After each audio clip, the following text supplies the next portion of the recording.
I think he's going to be on the third team All-NBA for me. And I've been watching him really carefully the last month, looking at the stats, talking to some people, asking like, am I crazy or is Zubac's like incredibly important in this team? And is he kind of better than people realize? Yes, Bill, that's exactly what's going on. Ivica Zubac is quietly having an All-NBA season, yet the attention he attracts is minimal. Zu to the rock. Oh my goodness! Counted on a foul! Well, I kinda understand it. Not a lot of flashy plays from him, just efficiency and incredible paint defense. And that does not even show up on a stat sheet when an opponent is afraid to shoot over the Croatian center. So let's dig deeper and analyze Zubac's impact on the Clippers' recent success. The big man is averaging career-high numbers in points, rebounds, assists, steals, and minutes. Despite that, he needed his first career triple-double at 2020 game and a perfect game without turnovers and without missed field goals to finally get at least a tiny bit of attention to him. Bogdanovich for three. Yes! Put him in the books! A triple-double for Big Zoo!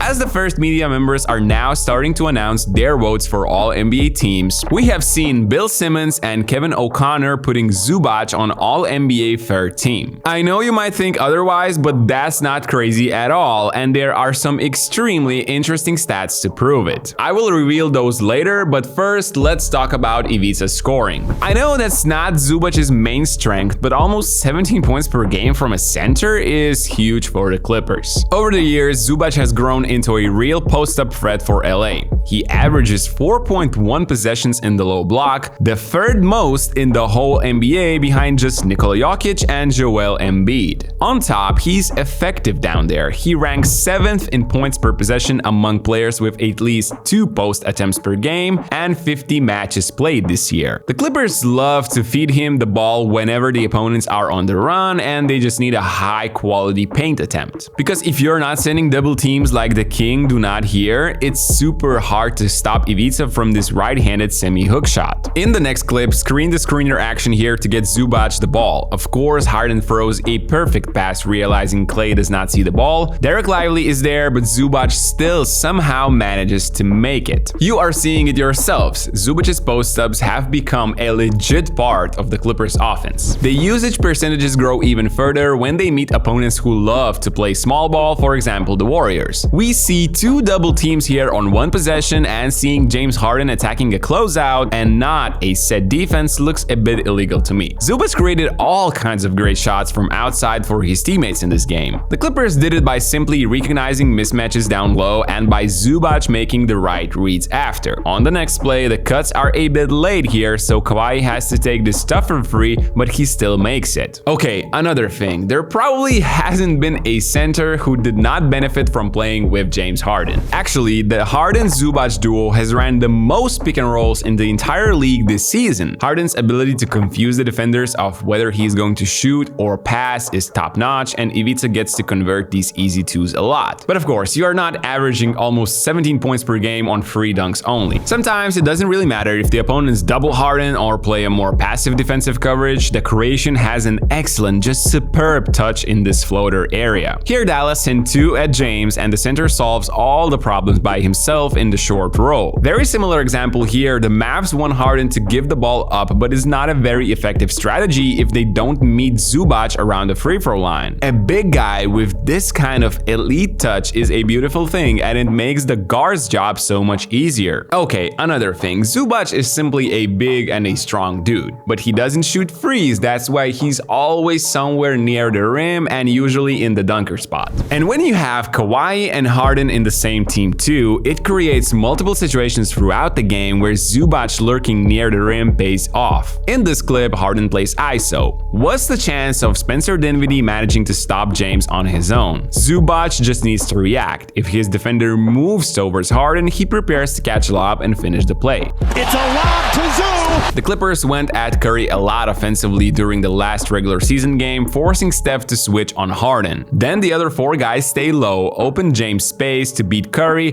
Draymond helps and it's another lob. They went back at it in the fourth quarter, and here Steph has a decision to make. Do I switch and leave Chris Dunn open, or do I trust my teammates here? He allows the drive, Looney has to help, and Zubac shows off his elite touch once again. However, it's not only Zubac benefiting from James Harden. Sometimes it works the other way around. As Harden drives in here, Draymond has a split-second decision to make. He's now afraid of one more pass to the big guy, so he stays home as Ivica's presence helps Harden to score. Let's move on to rebounding, where the Croatian big guy is the only player in the NBA this season with at least 1,000 total rebounds. In the modern days of load management and injuries, playing 80 games is a big accomplishment. Zubac did that and also ranked third in offensive rebounds per game in the league. As I mentioned, he's always near the rim. Plus, he's 2 meters 13 and weighs around 110. And I'm not sure this is the correct info because he looks bigger now than before, so moving him is quite the task. With how LA spaces out on the court, it is safe to say that every mid-range or layup attempt is a chance for Ivica to create a second chance, and he has done so almost 4 times per game this season. Finally,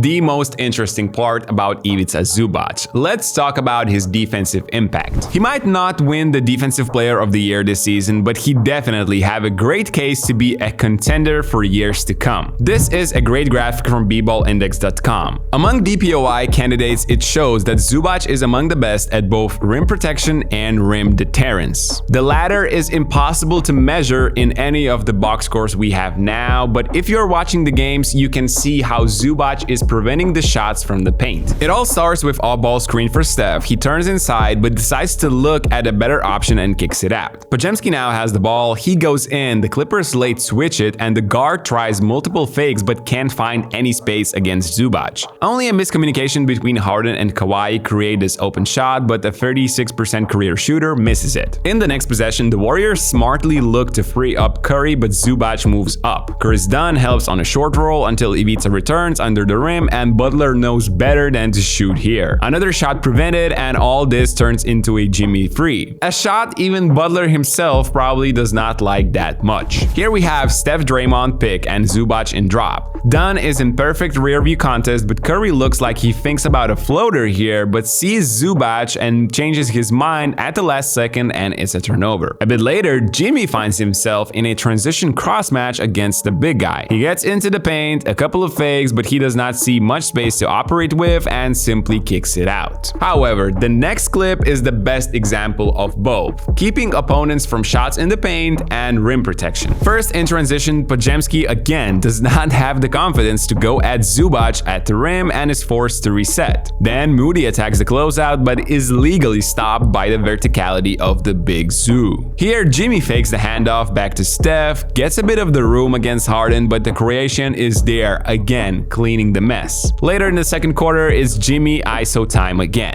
Zubac manages not only to help, but also to recover, and that's just naive from Draymond Green. I mean, what was he thinking there? By the way, Zubac leads the league in clutch time blocks with 12. The second place with Brook Lopez and Jaren Jackson Jr. have only 8 each. That's how dominant defensively the Clippers center has been. But as you saw in this video, he has also blossomed into an extremely solid two-way player, perfecting his touch from the painted area. Ivica has been just as important as Harden and Kawhi to the Clippers' success, so don't be surprised if his name pops up in Defensive Player of the Year, Most Improved, or on the third team of All NBA. Do you guys think that's possible for the Croatian native? Let me know what you think in the comment section down below. Don't forget to drop a like and subscribe to our channel if you enjoyed this video. Thanks for watching, and I'll see you in the next one.